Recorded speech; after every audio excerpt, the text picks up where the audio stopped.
Olá, comunidade ICL, seja bem-vinda para a live especial hoje do ICL Notícias 2, nessa sexta-feira santa.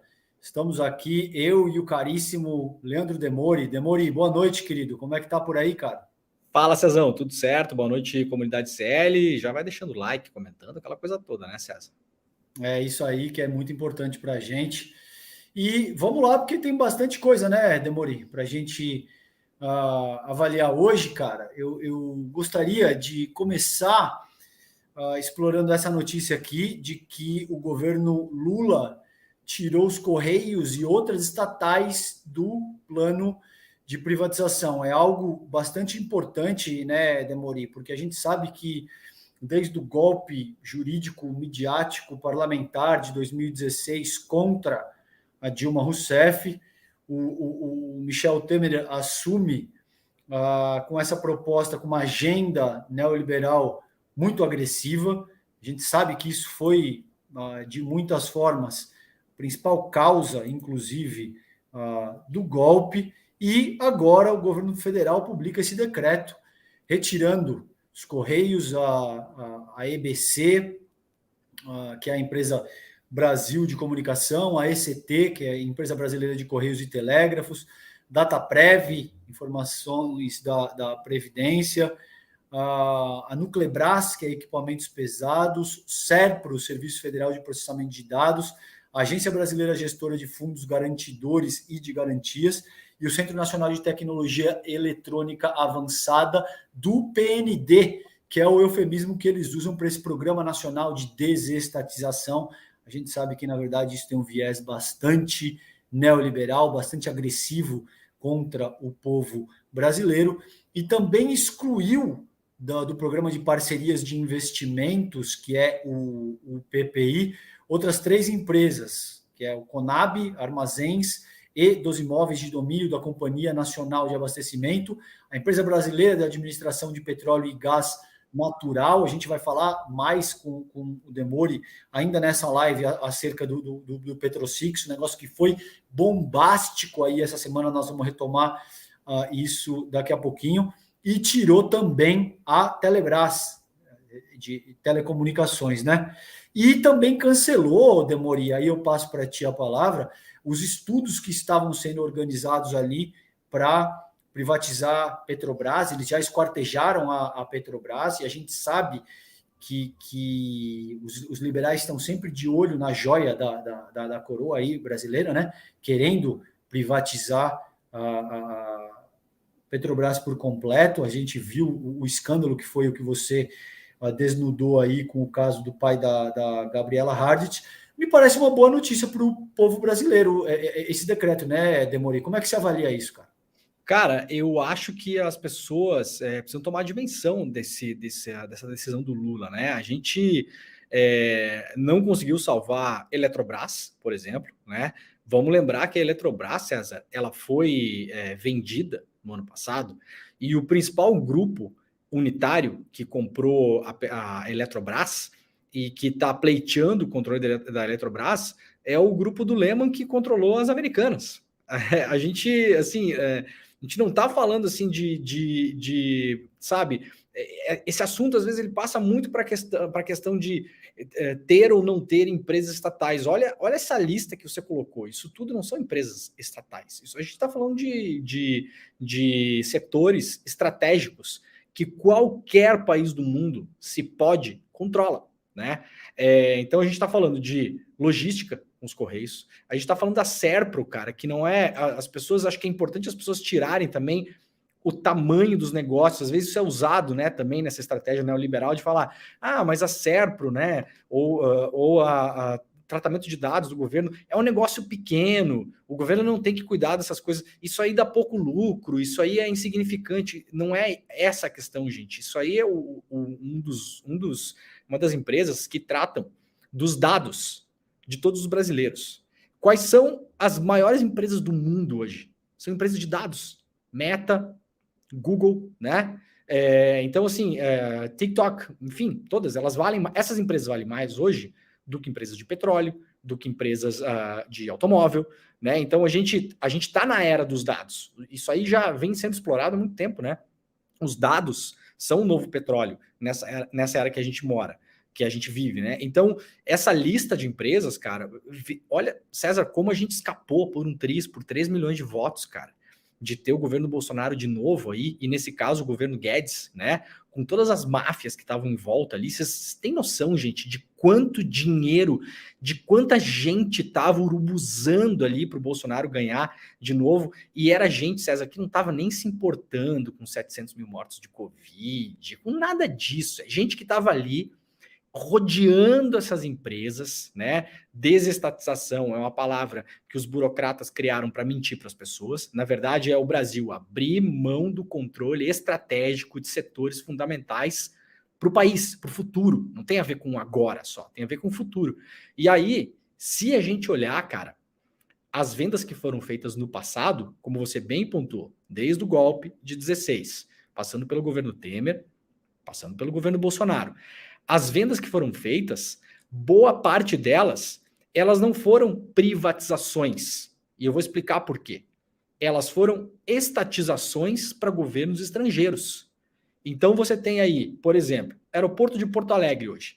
Quem é que pegou aquele aeroporto para administrar hoje? Alemanha.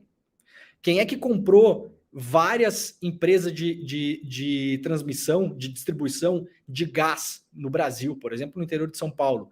A Enel, que é a empresa de energia que é controlada pelo governo italiano, né? Então, assim, and so on, né, meu caro? São vários casos. Esses aqui são 2 casos que eu consigo lembrar de cabeça. Então, o que o Brasil veio fazendo nos últimos tempos? O Brasil veio sucateando do jeito que dava as empresas, as que não conseguia sucatear, o Brasil, o governo veio fatiando elas, o governo transformou, por exemplo, várias empresas que estavam dentro do sistema Petrobras em subsidiárias. E isso não é uma coisa técnica só inconveniente. Quando você transforma em subsidiária, você pode vender. Se é do negócio, por exemplo, se uma refinaria ela é do negócio do núcleo da Petrobras, por exemplo, nesse exemplo, não é tão simples você vender. Você não pode fazer isso. Agora, se você fatia aquilo, pega um entendimento do STF, vai para cima do CAD, o CAD libera, e você vai montando um esquema em que aquilo vira uma subsidiária, você começa a permitir a venda. E aí, não por acaso, os governos estrangeiros se interessaram em comprar essas empresas, porque eles sabem o valor que isso tem. Qual o valor que tem você controlar a distribuição de gás num país do tamanho do Brasil, que acaba englobando a América Latina toda? É só a gente pegar a resposta de qual é o papel que o gás jogou e joga na Europa inteira na guerra da Ucrânia. Aquilo ali basicamente se refere ao suprimento de gás para a Europa, né? Eu não estou colocando os motivos da guerra no contexto. Estou colocando assim, por que a Europa se preocupa? Eu estava, por exemplo, agora, Cezão, na Europa, especificamente na Itália, durante as eleições, tá? No ano passado, saí do Brasil, fiquei um tempo fora. Quando começou o frio lá, e eu já morei na Itália anos passados, durante muitos anos, então eu posso fazer essa comparação tranquilamente, não foi por acaso. Quando começou a esfriar lá, você entrava nas estações de trem na Itália, por exemplo, e a estação estava com a calefação desligada.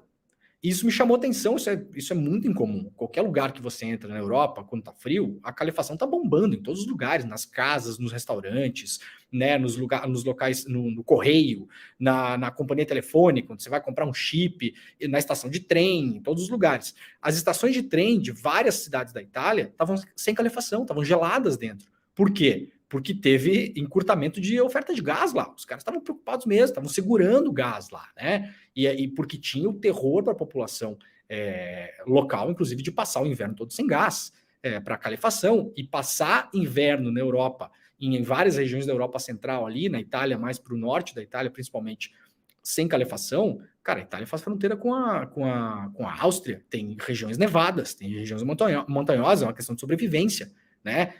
Morre gente, de fato, que mora em locais isolados, se você não tem como aquecer a sua casa.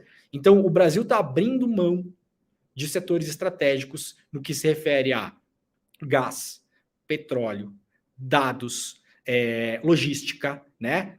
Para energia. Gente, vocês conseguem imaginar que a Eletrobras pode ser administrada pelo Lehman, que foi o mesmo cara que é pivô em tudo que aconteceu nessa fraude bilionária dos balanços das americanas, esses caras agora que compraram uma fatia gigantesca da Eletrobras, eles querem assumir o controle da Eletrobras.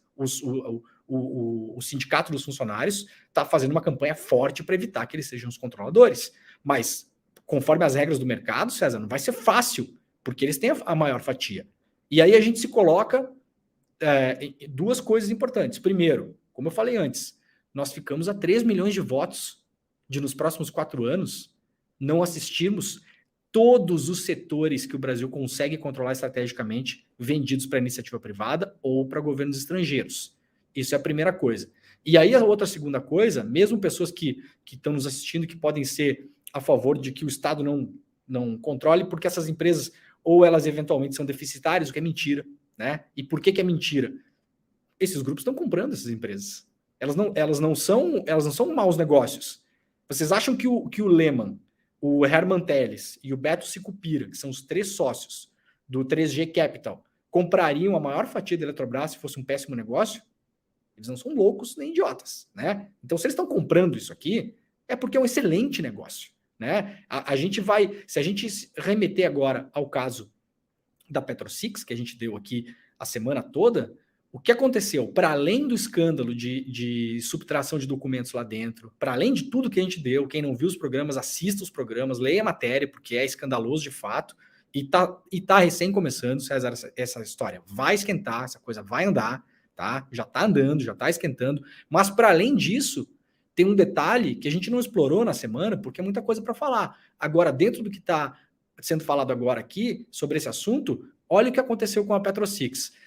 Uma indústria de mineração e extração de derivados do xisto, no Paraná, foi vendida para um banco canadense. Sabe o que a Petrobras fez antes de vender? A Petrobras pagou, inclusive para o futuro, todas as possíveis ações trabalhistas, todo o passivo trabalhista foi pago pela Petrobras, cara. Os caras compraram a empresa limpa. Os caras não têm nem o trabalho agora, por exemplo, de comprar a Petrobras Six e eventualmente fazer demissões, fazer corte, etc e tal, e ter que arcar com um funcionário que está lá 10 anos, 15, 20 anos, 25 anos. A Petrobras, nós pagamos já isso. Essa conta foi paga pelo governo antes de vender, meu caro. Antes de vender. E mais, a Petrobras Six, e eu vou dar esse exemplo aqui, mas isso aqui vale para todas as outras. Vocês podem ter certeza que quem está comprando essas empresas, está comprando as empresas limpinha. Assim, está comprando um carro que a gente lavou, está entregando com um tanque cheio, com óleo trocado, com pneu zerado, com balanceamento de geometria. É isso que a gente está fazendo. A Petrobras Six lá no Paraná tinha uma discussão ali na cidade de São Mateus do Sul referente aos royalties, os famosos royalties do petróleo. E teve uma disputa judicial e a Petrobras Six perdeu. Ela teve que pagar os royalties retroativos referentes à extração de xisto local para a Prefeitura de São Mateus do Sul. Quem é que foi que pagou isso, meu caro César? Foi você, fui eu. Não é o comprador que vai pagar, isso já está pago. A gente está entregando para essas pessoas o carro com o tanque cheio, lavado, o óleo trocado, o pneu novinho, geometria, balanceamento, um carro que é nosso, que está funcionando e que a gente está ficando a pé, cara. E aí, quando agora a gente quiser carona ou quiser ir para algum lugar, a gente vai ter que pagar a corrida para esses caras. Então, a gente ficou, velho, a 3 milhões de votos de ter um próximo governo Paulo Guedes, porque isso é um governo Paulo Guedes, um governo militar, porque a gente investigando, a gente sabe que os militares estão envolvidos em vários desses processos de venda de estatal, vários, principalmente na Petrobras, sobretudo na Petrobras, que é um gigante, é um colosso, os caras foram desfazendo tudo. E aí, se você vai olhar por trás, o que tem disso, é um pouco isso que eu falei para você. A gente não está privatizando só para entes privados. A gente está reestatizando as nossas estatais para estatais estrangeiras. O tal do fundo aquele, o Mubadala Group, que é o fundo de investimentos dos Emirados Árabes, onde a Arábia Saudita, que presenteou o senhor Jair Bolsonaro com joias, também tem participação em investimentos conjuntos. Se você levantar a quantidade de compras e investimentos que o Mubadala Group fez no Brasil nos últimos anos, cara, é aterrorizante. Você começa a olhar e falar, bicho, os caras, eles tomaram conta de várias áreas estratégicas do Brasil. Então, assim, por sorte, a gente tem uma freada nesse processo, com várias empresas, de novo, estratégicas para o Brasil ser um país soberano, para o Brasil poder mandar no seu próprio destino. Essa é a grande questão, né? Então, assim, sorte que isso aconteceu. Agora, eu vou mais além para encerrar o raciocínio. Várias vendas que foram feitas precisam ser revistas. Várias. A Petrobras Six, que é o caso que nós trouxemos exclusivo aqui no ICL essa semana, é uma delas. Não é a única. Tem a refinaria que foi vendida para os árabes lá na Bahia também, e tem várias. O próprio processo da Eletrobras, cara. Assim, ó, a refinaria da Bahia tem um relatório do TCU, relatório oficial do TCU, dizendo que o preço dela estava, cara, tipo 60% abaixo do mercado. E várias delas não foram feitas procurando concorrência. Isso que é o mais curioso, e isso que eu acho que a gente tem que investigar daqui para frente. O caso da Petrobras Six, por exemplo, ela foi vendida com oferta direta a um único comprador. Essa empresa, mesmo que quisessem vender, ela não foi posta no mercado. Não se ouviu outras propostas. O tal do Forbes Manhattan chegou lá e comprou a empresa sem ter que disputá-la com ninguém. Então, a gente tem bastante indícios de que bom que essas vendas agora estão paralisadas, espero que não aconteçam, mas nós temos muitos indícios de que vendas que foram feitas durante o governo Bolsonaro foram feitas de modo fraudulento, e elas precisam ser revistas, reestudadas, e se for o caso, volte-se atrás. Essas vendas não são feitas do dia para a noite, o cara chega lá, no caso da PetroSix, compraram ela no final de novembro do ano passado. Essa conta não foi paga ainda. Essa conta ainda não está paga. Essa venda não está concretizada ainda. Tem 15 meses para eles assumirem essa empresa. Quem está tocando essa empresa agora lá são os funcionários da Petrobras, que estão tocando essa empresa lá há 30 anos.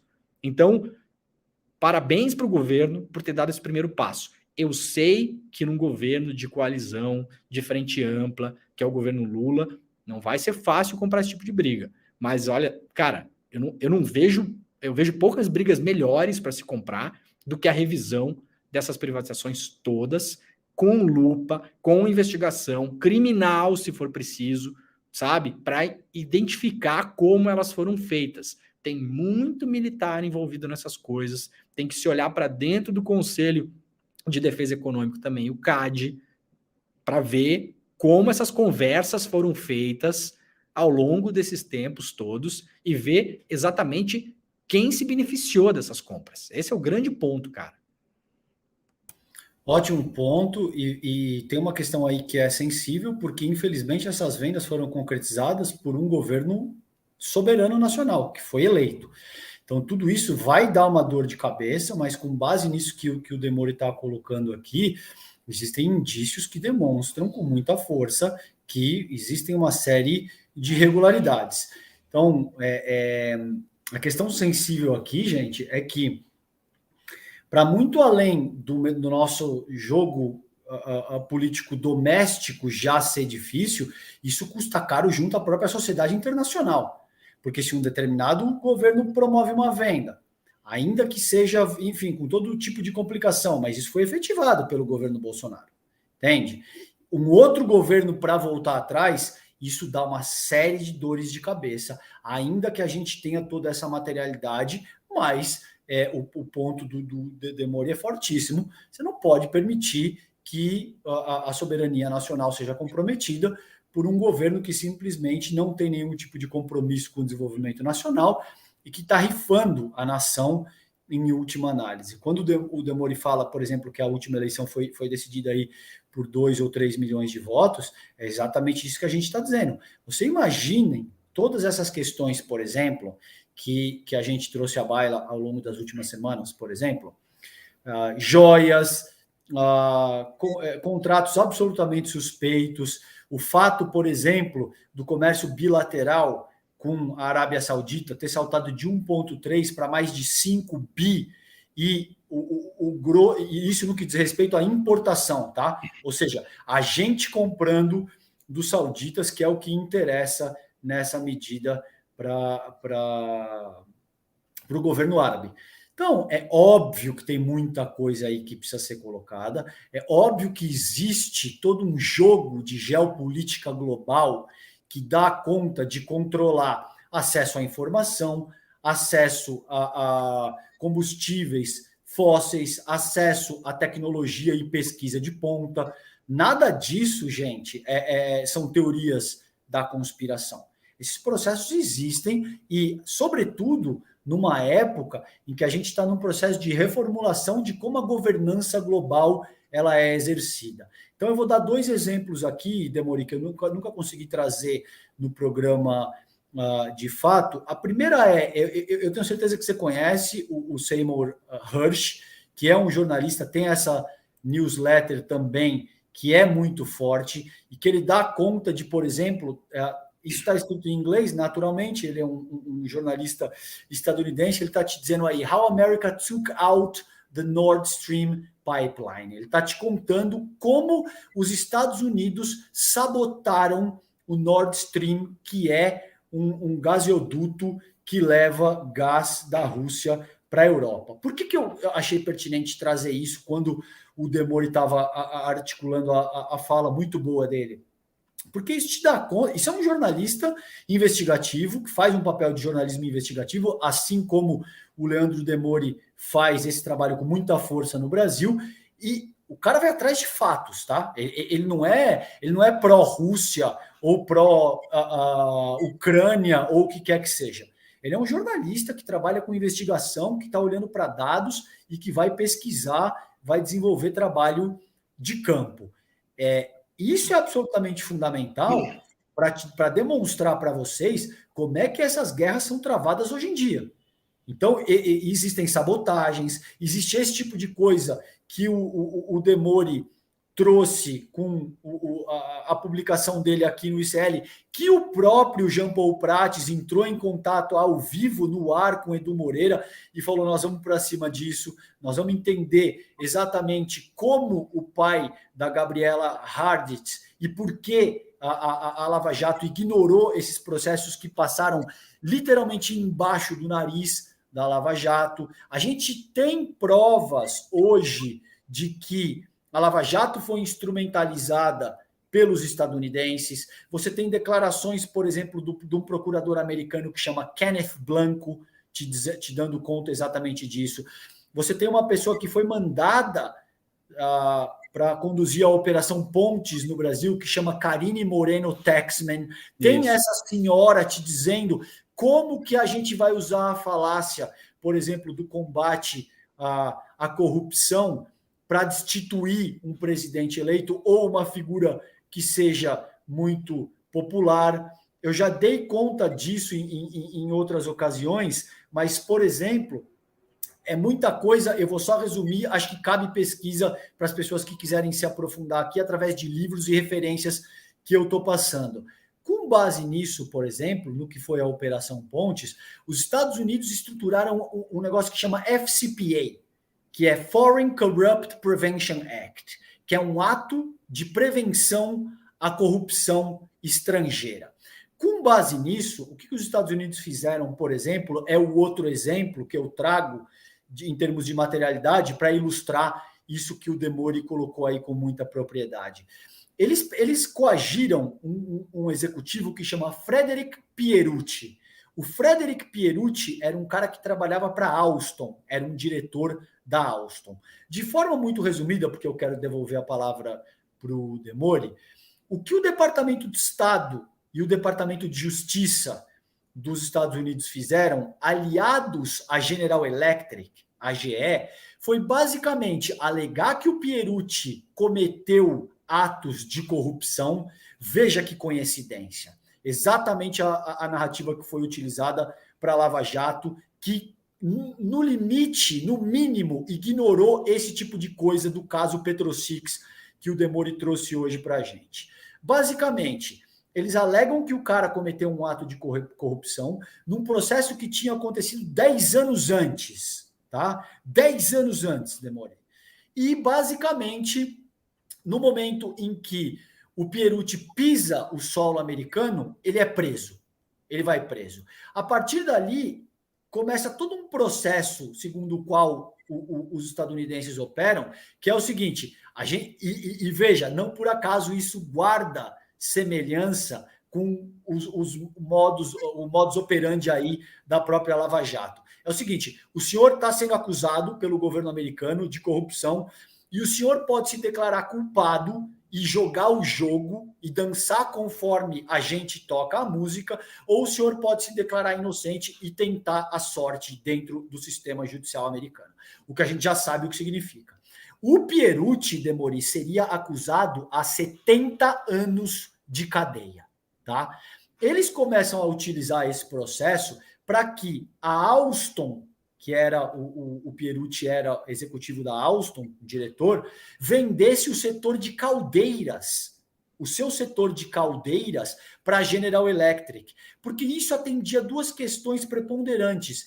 Satisfazia a gana corporativa da General Electric e tirava a capacidade, a autonomia da França de gerir a sua própria planta nuclear, porque para fazer isso eles precisavam das caldeiras que eram fabricadas pela Alstom. Eles pressionam o Patrick Kron, que era o CEO da Alstom na ocasião, através das ameaças que eles estavam fazendo com o Pierucci. Eles vão pressionando isso a um ponto em que o Patrick Kron decide vender o setor de caldeiras da Alstom para a General Electric.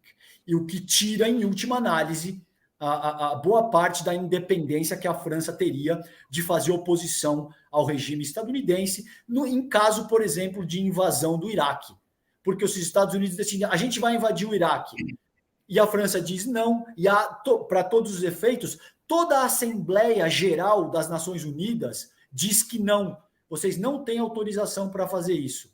E os Estados Unidos, a gente vai fazer de qualquer forma, porque são pouquíssimos países que hoje têm capacidade bélica e podem enriquecer urânio e podem oferecer resistência, eventualmente utilizando armas táticas nucleares, para aquilo que a gente decide fazer no mundo. Então, veja o tipo de coisa que está em jogo aqui e a importância do tipo de trabalho que você tá conduzindo no sentido de denunciar o caso de espionagem industrial que envolve o pai da Gabriela Hardit e todos os processos da Lava Jato, em última análise, né, Demori? Eu deixo a palavra para você, se você quiser complementar antes da gente mudar de tema, cara. Não, cara, é perfeito. Eu, por mim, passaria o programa todo falando sobre isso. O que você falou agora é um resumo perfeito da história desse cara, e ela é uma história horripilante, já está contada em livro até, eu não lembro exatamente o nome do livro dele.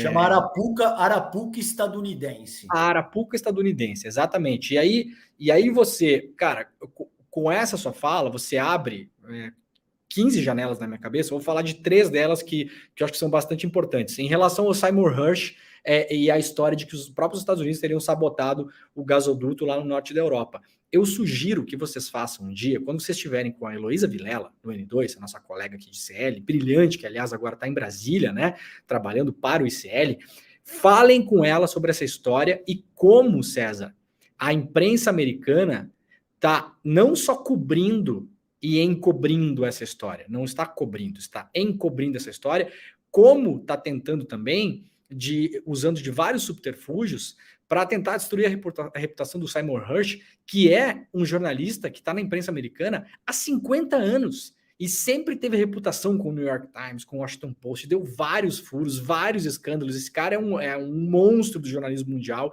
ele não é um aventureiro, ele não é um conspiracionista, ele não é sequer um analista, ele é um repórter. O Seymour Hersh é um repórter.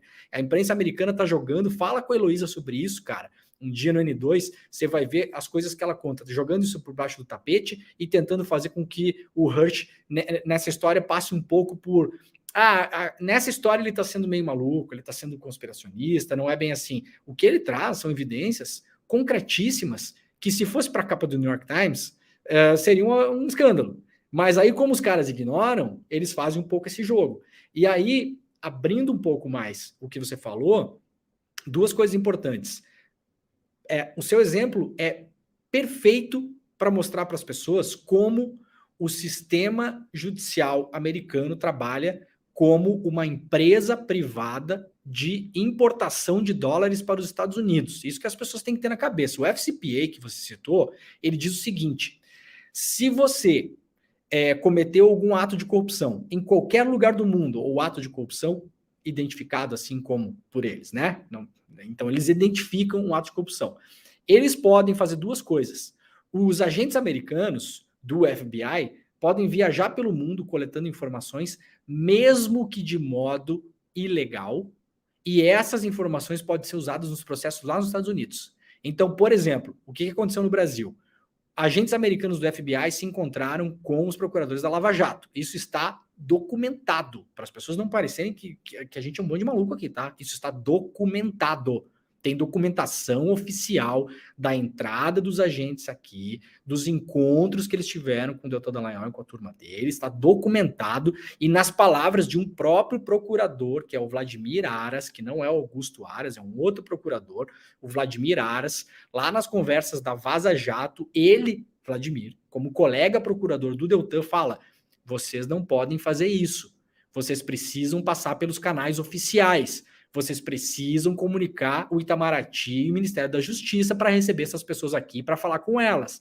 Não falem com essas pessoas. E o Deltan dá uma volta nele, fala um negócio tipo: tudo bem, mas a gente vai fazer aqui. Recebem esses caras, passam para eles informações estratégicas sobre a Petrobras e o sistema de construção privada pesada no Brasil. Esses caras do FBI coletam isso, levam para os Estados Unidos. O que acontece na sequência, César?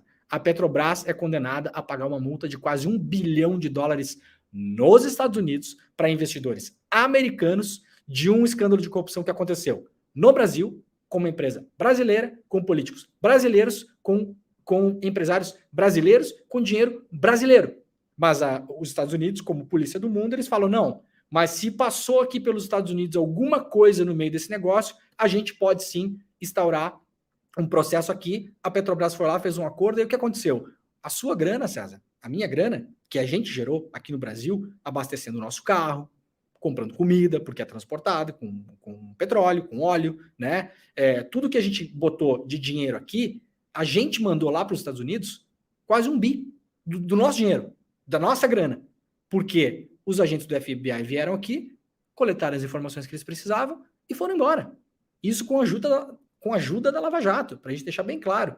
E aí, voltando um pouco atrás na história, por que essas coisas se desdobram em outras coisas que são assuntos não só estratégicos em termos econômicos, mas estratégicos em relação à nossa própria sobrevivência? Vamos pegar o exemplo do Banco Canadense Forbes Manhattan, que é o banco canadense envolvido nesse escândalo da PetroSix. Aqui no Brasil, eles têm uma mineradora de ouro chamada Belo Sun, e eles investiram numa mina de potássio na Amazônia. Lembra da viagem do Bolsonaro para a Rússia durante a guerra? O Bolsonaro foi para lá fazer o quê? Segundo ele, né? Negociar insumos para a agricultura, principalmente para as plantações de soja. Esses insumos, boa parte deles, vem do potássio.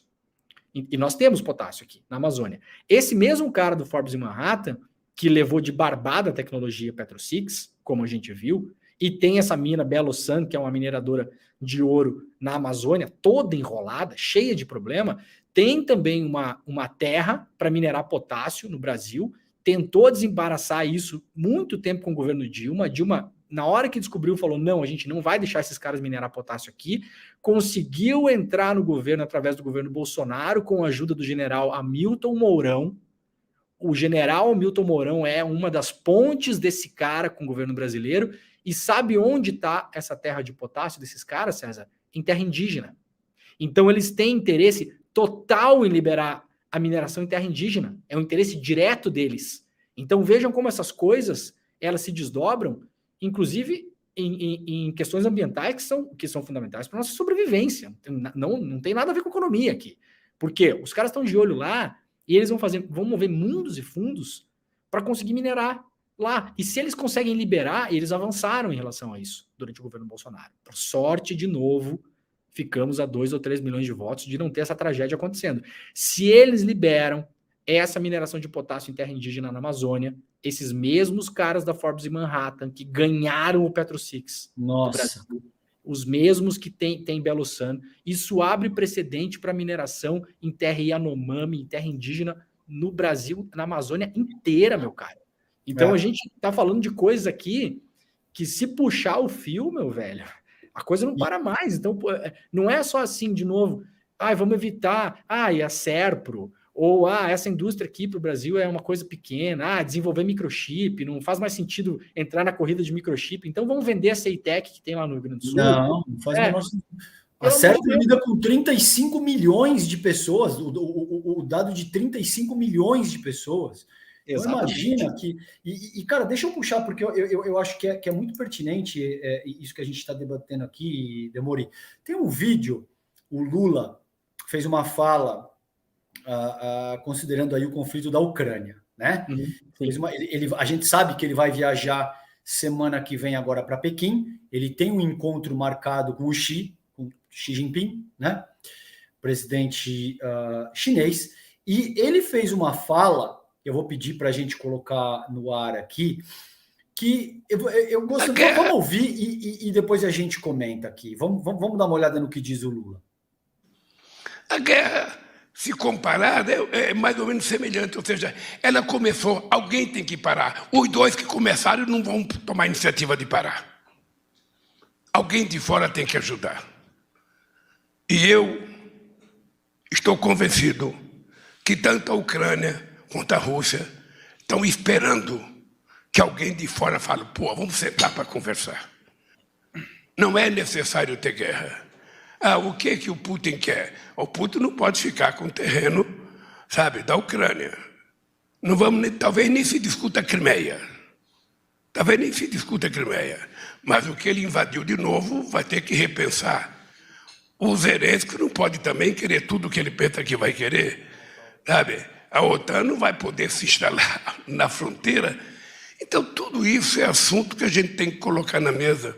E uma coisa de sucesso em negociação, você tem que perguntar para o negociador, você vai negociar para construir ou você vai negociar para destruir? Porque se o cara for negociar com a visão de não querer fazer acordo, não vá.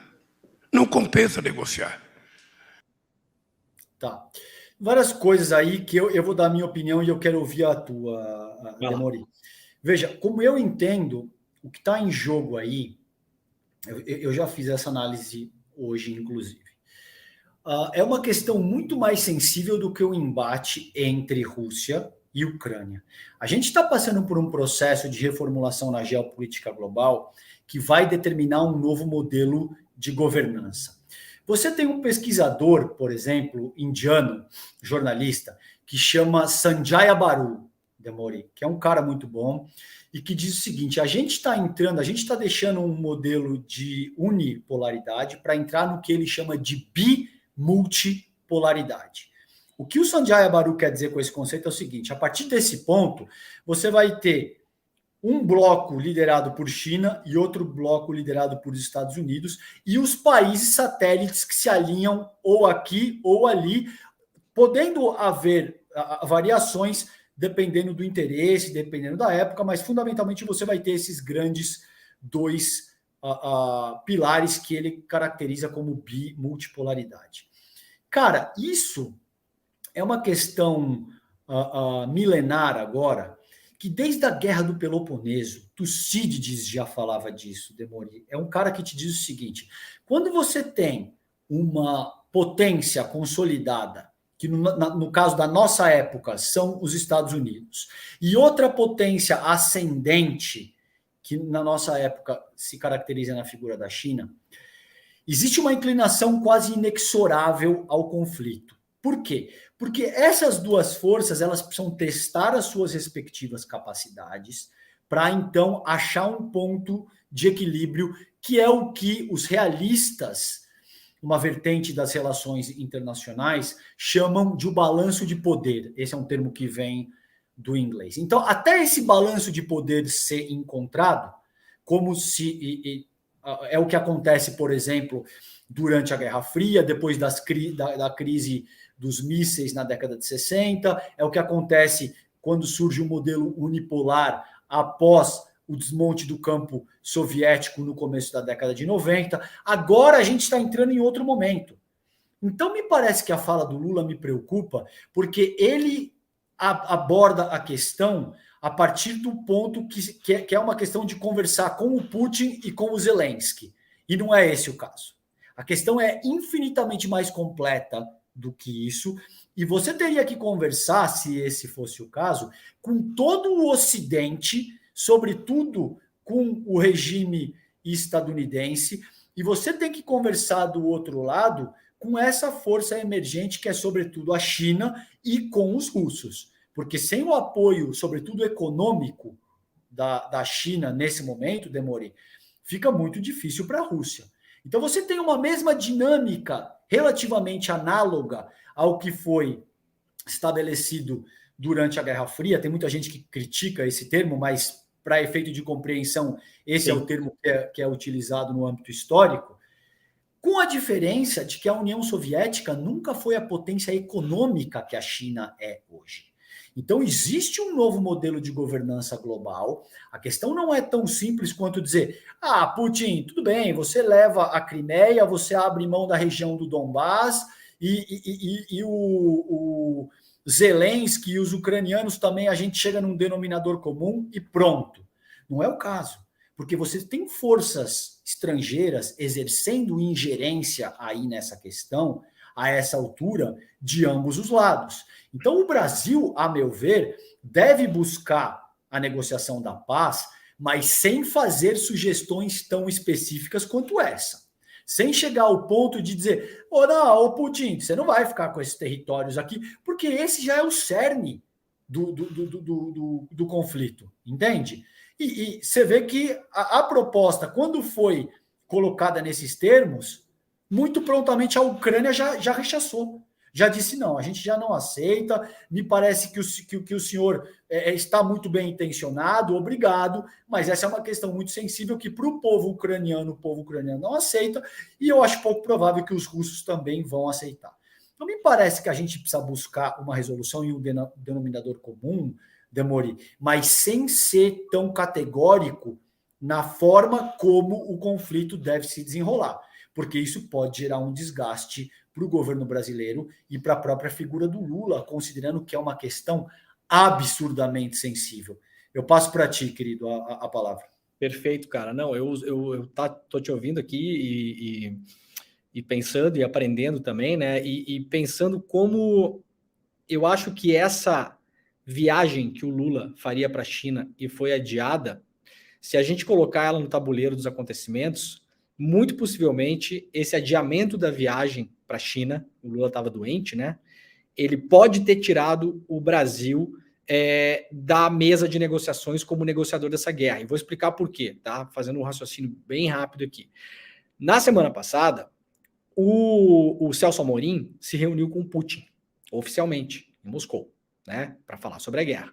O Brasil estava se colocando e com um aceite muito grande, inclusive do próprio Zelensky e do Putin. O Zelensky fez questão de ligar para o Lula, né? O Brasil estava se colocando como mediador desse conflito. A China estava um pouco de lado com isso, porque a China já tem essa guerra, mais ou menos como se fosse bolsa de valores, contabilizada. A China se deu muito bem com esse negócio todo, né? A China aumentou o poder de influência dela sobre a Rússia também. A gente viu na semana passada o governo dos Estados Unidos muito preocupados porque a China agora começou a estabelecer negociações internacionais, inclusive com a própria Rússia, diretamente em Yuan. Teve até uma fala famosa de um deputado americano, não vou lembrar o nome dele agora, falando, né, isso vai afetar muito a política exterior dos Estados Unidos, porque a gente não tem mais poder de fazer sanções em dólar, se eles não estão usando dólar para negociar. Então, o interesse da China com a guerra já foi suprido, e a China sabe que ela vai avançar negociações diretamente em moeda local, moeda dela, para outros países, não só para a Rússia. Possivelmente o Brasil vai aderir também a algum tratado, né, de negociar com a China sem precisar de dólar. Isso vai enfraquecendo os Estados Unidos e vai chegando e vai fazendo esse balance, né, esse balance of power que você falou. Isso é parte desse jogo, né? Aí você pensa na timeline dos acontecimentos, né? O Lula se coloca como um possível mediador. Vamos lembrar a gente não pode fazer discussão de Twitter aqui, por isso que é muito boa a sua fala, né? No Twitter é aquela coisa, o Brasil não conta nada, o Brasil vai salvar a guerra. Gente, não é nenhuma coisa nem outra. Acho ruim essa fala do Lula, justamente pensando no que você falou. Se a proposta é essa, então a proposta seja feita na mesa de negociação. Acho que isso não pode ser dito desse jeito, numa entrevista com jornalistas no Brasil. Acho que me parece que se o Lula fez isso de um jeito mais informal, não devia ter feito. Se fez com o background do Itamaraty, me parece que o Brasil, com essa fala do Lula, se o Itamaraty, com seus excelentes negociadores, sabia que o Lula poderia dar essa resposta, me parece que o Brasil já se conformou em sair da mesa como negociador, tá? Por quê? Porque se você acompanhar os acontecimentos, você tem o Lula se reunindo num hotel em Brasília antes de tomar posse com o embaixador da Ucrânia. Depois você tem, em janeiro, o Lula colocando o Brasil como um possível mediador. Vamos lembrar que o Brasil já mediou um conflito intenso no Irã no passado, mediado pelo Brasil. Então o Itamaraty não é fraco nessa questão não, gente, sabe? Não vai resolver no mundo, mas não é um personagem colateral. É um personagem que em vários momentos da história se colocou como um personagem importante. Aí você tem esse encontro em Brasília em novembro. Você tem o Lula se colocando o Brasil como um possível mediador. Um aceite imediato, público, né?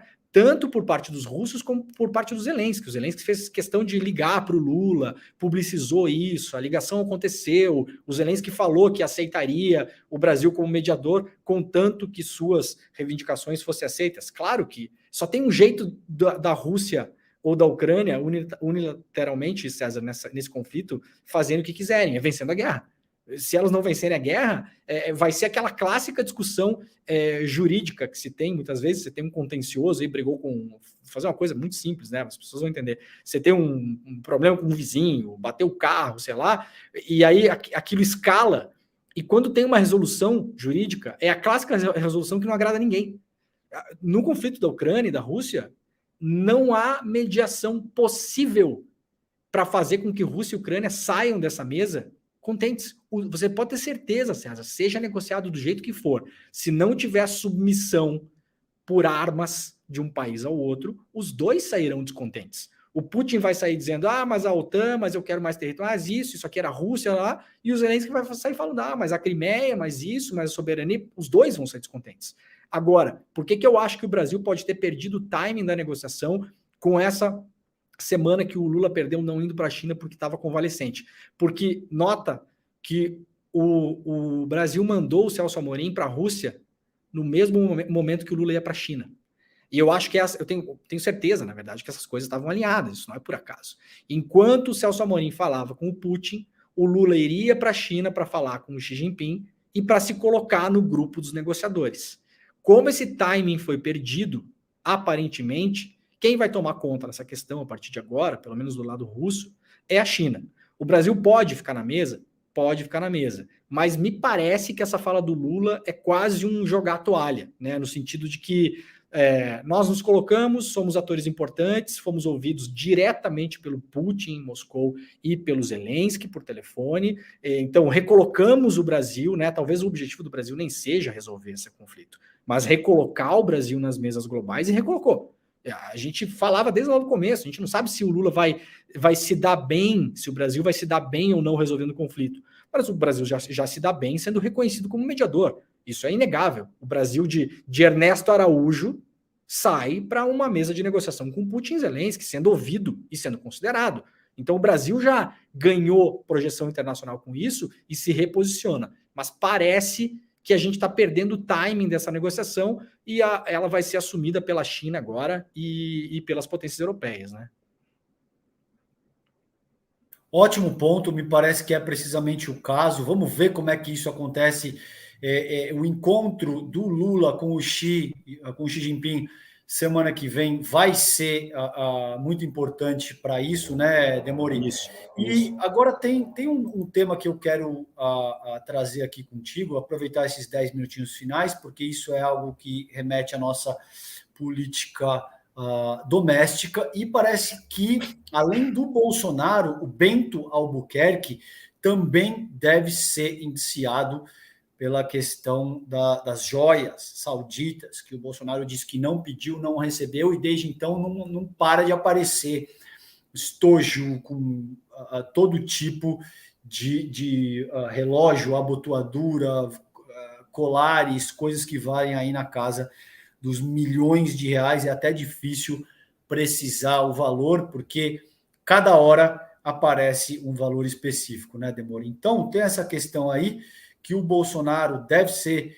indiciado pelo crime de peculato e o Bento Albuquerque também deve ser indiciado por o crime que ainda não está necessariamente claro. Mas tem uma questão aí que é o seguinte, cara, e aí eu passo para ti fazer essa análise para o efeito do tempo que a gente tem, que a gente está chegando aqui na reta final da live. Eu acho que isso preocupa demais o Bolsonaro pelo seguinte, cara. Esse cara cometeu o crime de epidemia. Tudo isso está tipificado no ordenamento jurídico nacional. Tá? Nada disso está saindo da minha cabeça. Isso. A gente tem o crime de epidemia. A gente sabe que ele cometeu. Ele catalisou a morte de 700 mil brasileiros e brasileiras. Ele se articulou de uma maneira muito aberta. Ele disse que vacina dava AIDS. Ele tem gravações dele dizendo que ele efetivamente estava catalisando o processo de contaminação do povo brasileiro. Ele cometeu um crime contra a democracia brasileira. Tem uma postagem dele que depois é retirada do ar, mas dizendo que ele não reconhecia o resultado do pleito. Ele estimulou as pessoas a cometerem o 8 de janeiro de 2023, tudo isso. E ele também comete um crime de genocídio contra o povo Yanomami, tanto é que existem processos que correm contra o Bolsonaro em cortes internacionais. Tá? Tudo isso é fato, e tudo isso é extremamente pesado. Agora, são crimes, a meu ver, pelo menos, que são de difícil caracterização, porque a materialidade é muito mais complicada de ser atrelada de forma imediata a quem perpetrou o crime. Nesse caso das joias, Demori, não. Isso. Nesse caso da joia, peculato, ou seja, o ato de se apropriar de forma ilícita de coisas do Estado, é muito mais fácil, porque se Exatamente. Você entrou com um presente entre aspas, né? E você sabia que você deveria ter declarado, e você não declarou, e depois existem 8 tentativas que você tentou se apropriar dessas joias, e tem recibo, e tem vídeo, e tem testemunha, me parece, meu caro, que isso gera um quadro jurídico no qual fica muito mais fácil de comprovar que você, de fato, cometeu um crime, não? O que te parece isso? Cara, é aquilo que se falou no ICL essa semana também, né? Várias pessoas falaram. Pouco importa o que o Bolsonaro diga nesse caso. O que ele diz nesse caso é simplesmente a defesa dele. E como no Brasil, né? Eu acho que até o doutor Augusto Fernandes falou sobre isso aqui, né? Um advogado, um jurista brilhante, conhece muita coisa também, e falou: nesse caso, como no ordenamento jurídico brasileiro, você não é obrigado a apresentar provas contra si mesmo, você pode, inclusive, mentir. Então, você pode chegar, caso clássico de júri, né? O senhor matou essa pessoa? Não. Tá, mas tem aqui, né, tem uma foto sua com a arma na mão. Não sou eu. Ah, mas tem um vídeo aqui no momento que o senhor atira, o cidadão morre depois. Ah, é? Não matei. Você pode fazer isso. Você pode. Você não é obrigado a gerar prova e você pode mentir em juízo, né? Defendendo a sua tese, né? Quem não pode fazer isso é o advogado, claro. Mas o cliente, o paciente, pode. Agora, o que você falou, cara, não importa o que o Bolsonaro diga. O que importa é que ele recebeu essas coisas. Não são presentes, não são objetos personalíssimos. É isso que diz a norma no Brasil. Um presidente pode receber presentes? Pode. O que caracteriza um presente de um eventual suborno, extorsão, peculato? O presente tem que ser personalíssimo. Ou seja, se o Bolsonaro tivesse recebido do Mohammed bin al-Salman, que eu chamo também de Chico Picadinho, porque foi o cara que mandou assassinar e esquartejar um jornalista turco dentro da embaixada da Arábia Saudita na Turquia, tá? Jamal Khashoggi é o nome dele. Jamal Khashoggi, exatamente. Então, o que o Bolsonaro recebeu desse delinquente que é o Chico Picadinho? Recebeu dinheiro, porque Joia é dinheiro, gente. A lei da Arábia Saudita é absolutamente clara. Pode entrar no site dos aeroportos aí da Arábia Saudita. Você não pode sair de Riad com joias finas. Está escrito lá expressamente num valor superior a 16 mil dólares. Então, para começar, isso é dinheiro. Isso não é um presente. Se ele tivesse recebido do Chico Picadinho, né, um sutiã da Victoria's Secret escrito Jair, isso é um presente, por exemplo, meu caro, né, para dar para Michelle, sei lá o quê, né, porque as joias seriam para Michelle, isso é um presente personalíssimo. Eu não teria interesse em colocar esse sutiã lá no museu da presidência. Nenhum. Isso o Bolsonaro poderia levar para casa. Agora, a gente não está falando disso. A gente está falando de um dos principais... Gente, pensa quanto você tem que fretar um avião para transportar 16 milhões de reais em nota. É para isso que joias finas, é para isso que diamante é usado. Para você obscurecer o transporte de coisas que eventualmente podem ser, inclusive, propina. Então, é disso que está se falando. Pouco importa o que o Bolsonaro fale. Essas coisas vieram para cá, na mão de um almirante da Marinha, que não é um desinformado, não é um Zé Ruela, não é um maluco. O almirante Bento Albuquerque é um dos melhores militares que nós temos nas Forças Armadas do Brasil, tá bom? E para a gente deixar bem claro que a gente não está lidando com o Bolsonaro. E isso aí, e o Bolsonaro mandou buscar esse negócio, cara. 9 vezes. Fretando avião da FAB. Mandando subordinado buscar. Então, tá caracterizado o crime da subtração dessas joias, que eram bens públicos. Então, assim, pouco importa o que o Bolsonaro fala, e concordo com você. Esse crime de todos os outros, apesar de não ser o mais grave, porque não é, tá longe de ser o mais grave. Esse crime é o mais fácil de enquadrar ele numa ação penal e, eventualmente, levar o Bolsonaro a ser condenado. Muito bom. Demori, a gente está aqui chegando no fim da live. Eu gostaria de que você usasse esses 2 minutinhos que a gente tem aí para o fim da transmissão para falar a respeito do Desperta ICL, que é o programa que o Leandro Demori vai apresentar a partir de segunda-feira, dia 10, agora, 7 horas da manhã, né, Demori? Conta para a gente um pouquinho, cara, o que você vai trazer nesse programa? Cara, estou no cenário do Desperta aqui, né? Não estou no ângulo da câmera do programa, porque a gente não quer gastar esse enquadramento, né? Estamos num enquadramento mais intimista aqui, mas basicamente a partir de segunda-feira, das 7 às 8 da manhã, a gente vai fazer o programa todos os dias. Então, gente, vocês vão passar o dia com o ICL. A partir de segunda-feira tem programa das 7 às 8, depois tem o N1 das 8 às 10h30, depois tem o N2 às 7 da noite até às 8h30, e pelo que eu ouvi, rumores, vem mais coisa por aí, né? Rumores por enquanto. Então, vocês, semana que vem, 7 horas da manhã, acordou, coloca no ICL, você pode ficar lá fazendo seu café, né? Só ouvindo, como se fosse radinho, né? Vou fazer programa de rádio mesmo. A gente vai ler notícia e dar contexto para a notícia. A gente tem um painel bacana aqui que a gente vai botar as notícias na tela, vai poder rabiscar, vai poder riscar manchete, vai poder reescrever manchete, vai falar quem são os interessados naquelas notícias, por que o jornal tal está dando aquela notícia com aquele viés, quem são as famílias que são donas, quais são os outros negócios coligados que eles têm. A família da CNN é da construção civil, a família Marinho são também agropecuaristas, tem, né, a família Saad também tem interesses em outros lugares. Então a gente vai destrinchar muito para vocês as notícias, mas também o porquê das notícias. E para fechar, César Calejão, você que é um cara muito culto, muito mais culto do que eu, você sabe que a única coisa que o Michel Foucault fazia distinção, né, entre acontecimento e notícia é que o acontecimento, ele é uma coisa, né? Se eu for ali abrir a minha janela agora, isso é um acontecimento, né? Agora, aquilo só se transforma em notícia se editorialmente alguém transformar aquilo em notícia. Então, a notícia é uma decisão, né? Editorial. Você transforma acontecimentos em notícia. Se você terminar essa live e apertar no stop ali, isso não é uma notícia até que alguém transforme em notícia. Então, nós vamos mostrar aqui por que os acontecimentos são transformados em notícia e como são transformados em notícia. Então, um pouco é a nossa ideia do Desperta, a partir de segunda-feira, 7 horas da manhã. Espero todo mundo aqui, meu camarada. Maravilha, é isso aí. Novo programa, então, Desperta ICL. Estreia segunda-feira agora, dia 10 de abril, às 7 horas da manhã. Imperdível. Eu vou estar conectado, Demori, te assistindo, torcendo muito. Eu aprendo muito toda vez que eu interajo com você também. É um prazer lutar ao teu lado nessa linha de frente, viu? Gente, com isso a gente encerra a live de hoje. Uma sexta-feira santa maravilhosa para vocês, muita paz, muito amor.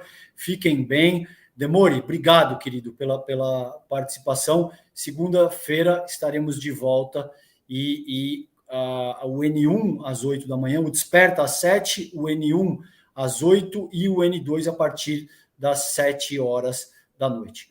Um beijo, gente. Fiquem bem. Tchau, tchau. Beijo, Cezão. Valeu, meu caro. Querido. Tchau, tchau. Tchau.